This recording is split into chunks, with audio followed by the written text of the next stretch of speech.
Hey there, this is Rajat here, and I want to talk about the observable universe today. I want to talk about the observable universe. What is the observable universe? There are planets and galaxies outside of our planet, absolutely, and we've been trying to reach them, study them, figure out, if there's other life anywhere else, if there's livable conditions anywhere else, etc., etc. Okay, and then we come to the point where the astronomers and all these scientists, they say, till the observable universe, this is what we know. Till the observable universe, this is what we know. Okay, so they've done studies on samples and things like that, and they figured out that the universe is comprised of, let's say, hundreds and hundreds of these galaxies. Okay, let us say our galaxy is over here and we are somewhere inside that galaxy. The hundreds and hundreds of these galaxies all over, okay, all over. But these planets and these galaxies, these stars and these galaxies are moving away from each other. Okay, these stars and these galaxies are moving away from each other, which means the universe is expanding. Okay, so if there's a brother or sister star of our sun, they are moving farther and farther apart as time goes on. Okay, they're moving farther and farther apart. Not only that, the speed with which they are moving apart, is also increasing with time, which means they're accelerating away from each other. They're not only moving at a constant speed away from each other, they're actually accelerating. The speed is also increasing. Okay, now what happens is some of these planets are so far away that with the time that has passed, with them traveling far away from our sun or from our galaxy, the speed has become so much that light that comes from those stars or from those galaxies will never be able to overtake the speed at which they are traveling faster and faster away from us, which means the light will never be able to overtake. Okay, what is the speed of light? The speed of light is like 300,000 kilometers per second. Okay, that's 3 lakh kilometers per second. Okay, so in spite of 3 lakh kilometers per second, light will never be able to escape from those galaxies because they're moving faster and faster away to a point where they're unreachable even by sight. They're unreachable. Forget about unreachable by spaceship. They're unreachable even by sight. We will never see them. They will always exist, but we'll never be able to see them. Forget about ever reaching them.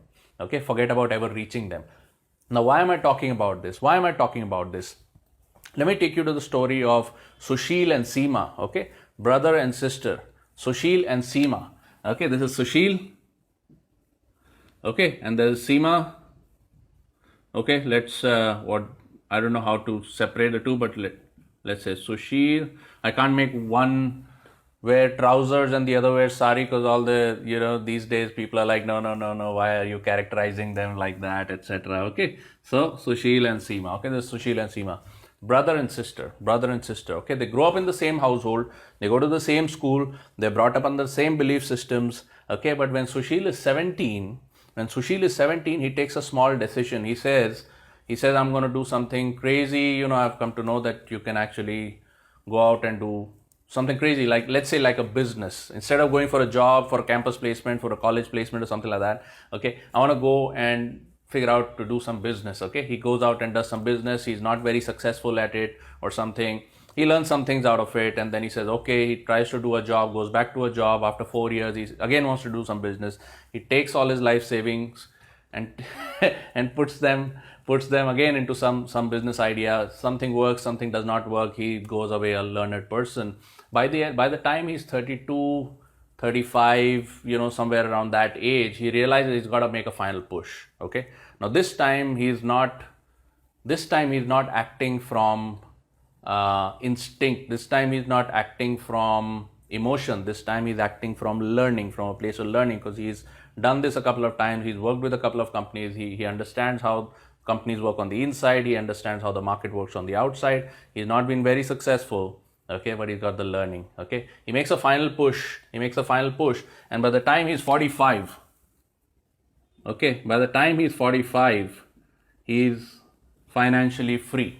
Let us say he's financially free. He's got a few crores in the bank, whatever. Okay, and Seema does what has been told to her through and through, which is, be a good student, go to a job, do the job, just stay cool, work on the weekdays, party on the weekends, spend time with friends and family, etc., etc. By the time she's 43, Okay, she's the vice president in a job doing very well, etc., etc. Okay, now the important thing is this. The important thing is this, that if an event like the housing crash of 2008, if an event like the 9/11 stock market meltdown, if an event like the COVID meltdown, if any of these events, which are essentially financial events, because anytime the world goes into disarray because of whatever, whether it's a terrorist strike, whether it's a banking fraud, whether it's a disease, they actually end up affecting financial markets because the order of the world, exposes bubbles and instabilities. Okay, and then these instabilities come crashing down in the stock market. The market, that ends up being a financial issue for everybody. Okay, ends up being a financial issue for everybody. Even if you yourself and hundreds of your family members never came near COVID, it's a financial issue for you. If the housing crash of 2008, which happened in the US, became a problem for your stock holdings in India, then it becomes a financial issue for you. Okay, in 9/11, if the US market crashes and foreign direct investment in India reduces and you lose your job, because that's a financial issue for you. Okay, what happens is, in the case of any kind of financial issue, which is going to come every 7 to 10 years. Okay, if you see the trends every 7 to 10 years, that's how financial markets work. Every 7 to 10 years is a cycle, and then they come back, reconsolidate, remove the inefficiencies and the bubbles, then goes forward. Maybe there's a crash after 7 to 10 years, inefficiency get weeded out, then it goes forward. Okay, so while the financial market of the world is on a constant expansion, the financial market of the world is, over long periods of time, it's in constant expansion.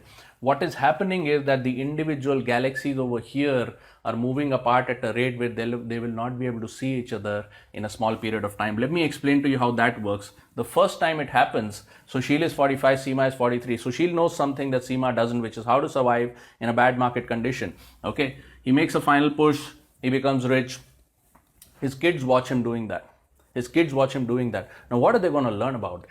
They're going to learn that you need to be smart, you need to understand how the market works, you need to know how to self-propagate, you need to know how to create products, you need to know how to sell. Okay, so they're going to learn this. What are Seema's kids going to learn? Go to school, get a job, hope for the best. Yeah, go to school, get a job, hope for the best. What is Sushil's kids? If they follow the same pattern, they're going to probably become successful faster and faster. Yeah, children of business people are generally becoming successful faster and faster, provided they take the learning and implement it themselves rather than just inheriting the business from their parents. Yeah, in India, a lot of times what happens is people inherit the business from their parents, but they don't know how to run it. But that's not how it really works. Children of successful parents today are taking the learning, going out and doing different things in different markets, becoming wildly successful. Even though they may not have taken any money from home. Okay,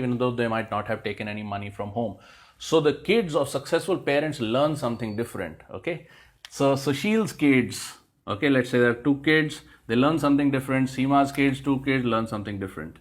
Okay, what's going to happen in the next generations?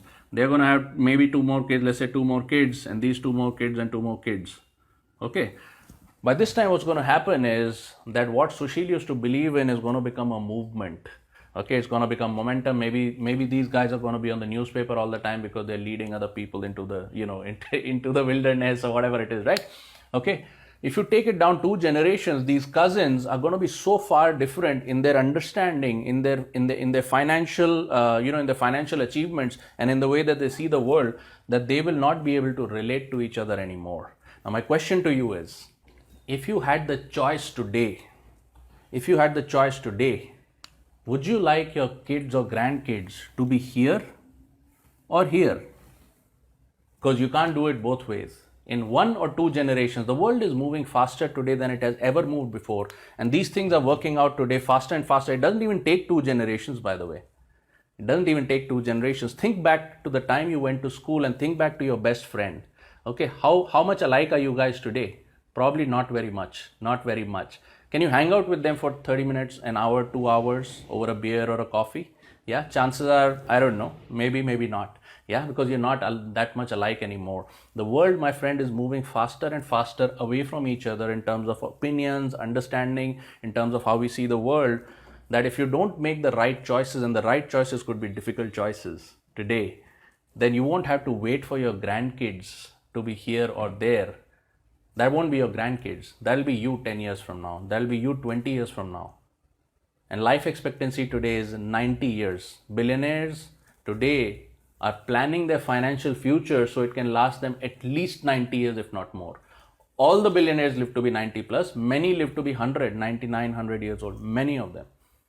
They're saying that 2 generations from now, after the year 2050, 2070, kids who will be born at that time will live to be 150. Those are the advancements of medical science today. And if you're still living in the old economy, like a job, like an old-time business which exists just because you have a store on MG Road or Bangalore or a nice location, the store exists solely because you have a good location. These are financial choices of the old world. Okay, and in the new world, they will not survive.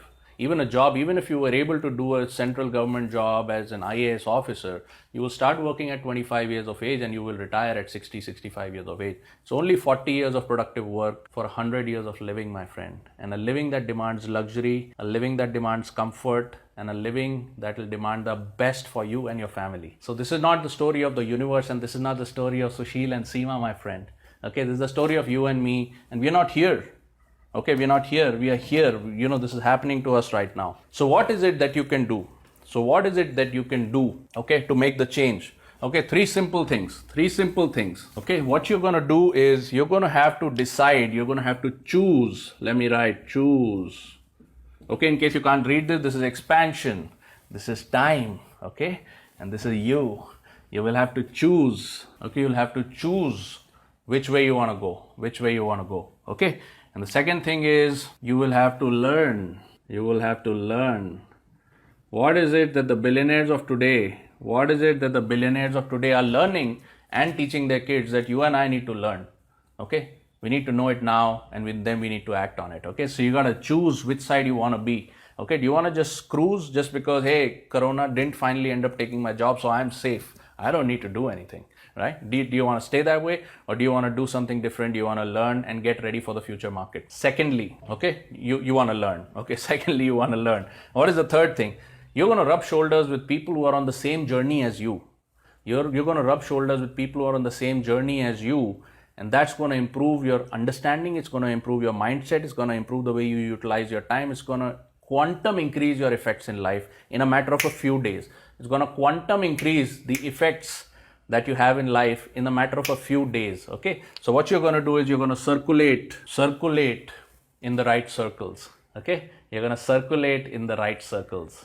Okay, if you're willing to do all of these three, just write in the comments box, I am in. I'm going to roll out a bunch of crazy little gifts on crossing 20,000 members, which is probably going to happen later today, the way it's going. Okay, so as soon as we cross 20,000, I'll have a couple of quick gifts for you. So if you'd like to be in this journey with us, it's going to be difficult and it's going to be free. And at the end, if you be a good boy or a good girl, I'll give you a chance to earn something really, really valuable from our community. Okay, so if you're in, just write I'm in the comments box, and let's see what the day brings. Maybe we cross 20,000 today, maybe we don't, let's see. And if we do, I'll have something special for you tomorrow. Bye-bye.